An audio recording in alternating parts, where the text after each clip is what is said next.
La parole est maintenant à Loïc Hervé pour le groupe Union des démocrates et des indépendants. Merci Monsieur le Président, mes chers collègues. Ma question s'adresse à Monsieur le ministre de l'Intérieur.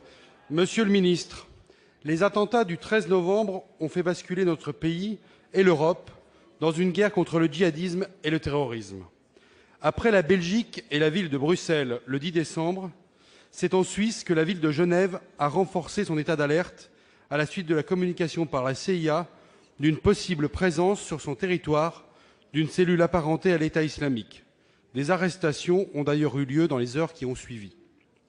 De l'autre côté de la frontière, dans mon département de la Haute-Savoie, et particulièrement dans la vallée de l'Arve, l'état d'urgence a permis de nombreuses perquisitions administratives et des assignations à résidence qui ont mis en lumière l'existence de cellules salafistes professant un islam incompatible avec les valeurs de la République. Par ailleurs, et plus grave, la présence de recruteurs de l'État islamique ont été mises en évidence. La situation de part et d'autre de la frontière franco-suisse ne saurait être qu'un pur hasard. Chaque jour, 500 000 personnes dans 380 000 véhicules passent cette frontière au travers de l'un des 33 points de passage qui existent entre la France et le canton de Genève. La frontière représente donc un véritable enjeu. Elle doit permettre la protection des intérêts des États, la sécurité des personnes, mais ne doit pas se retourner contre ces deux objectifs. Alors, Monsieur le ministre, j'ai plusieurs questions. Comment le gouvernement compte-t-il améliorer la fluidité des informations entre les services de police et de renseignement suisses et français?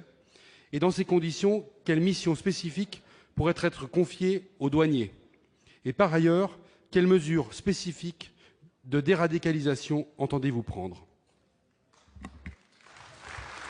Pour vous répondre, la parole est à M. Bernard Cazeneuve, ministre de l'Intérieur. Monsieur le sénateur Maire, vous avez d'abord évoqué la situation dans la vallée de l'Arve. Il y a une zone de sécurité prioritaire au sein de laquelle se trouve une commune, la commune de Marnaz, dont vous êtes le maire, et qui a vu un certain nombre de perquisitions administratives s'opérer, et notamment au sein d'un lieu de culte situé au sein d'un centre d'accueil de migrants qui avait été progressivement infiltré par des individus très fortement radicalisés. Et les perquisitions ont permis d'identifier ces individus. L'un d'entre eux a été assigné à résidence. Il n'a pas respecté les principes de l'assignation à résidence et a été jugé, a fait l'objet d'une peine de 5 mois d'emprisonnement ferme. Vous avez été vous-même, parce que vous avez été très courageux à ce moment-là, menacé, et le préfet de Haute-Savoie a pris toute disposition pour assurer votre sécurité. Je voudrais donc, devant le Sénat, vous féliciter et vous dire à quel point il est réconfortant de voir des élus dans un contexte extrêmement difficile comme celui que vous avez traversé témoigner d'un tel courage. Cela méritait d'être dit devant le Sénat. Le deuxième point sur lequel je voudrais dire un mot, c'est sur la situation et la coopération avec la Suisse.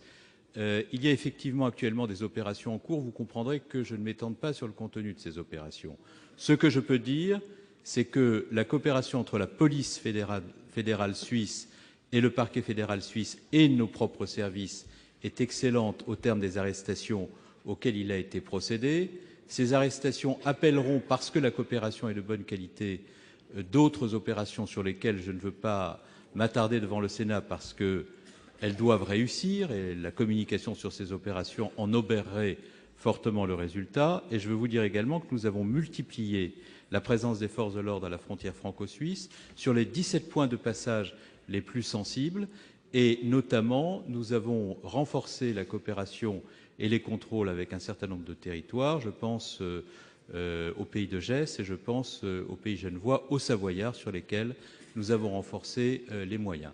Voilà ce que nous faisons. Les jours qui viennent, les heures qui viennent permettront d'en savoir plus en la matière. Parfois, la discrétion est la garantie de l'efficacité de la démarche. Merci, Monsieur le ministre. Félicitations à notre collègue. Monsieur Loïc Hervé. Monsieur le ministre, je voulais vous remercier pour les propos que vous avez eus à mon égard, mais au-delà de ma personne, ce qui finalement n'a assez peu d'importance, vous dire que la population de la vallée de l'Arve et de la Haute-Savoie est dans un état de fébrilité important, et les propos que vous avez eus aujourd'hui sont de nature à nous rassurer. Je souhaite la continuité et la plus grande union nationale sur des sujets comme celui-ci.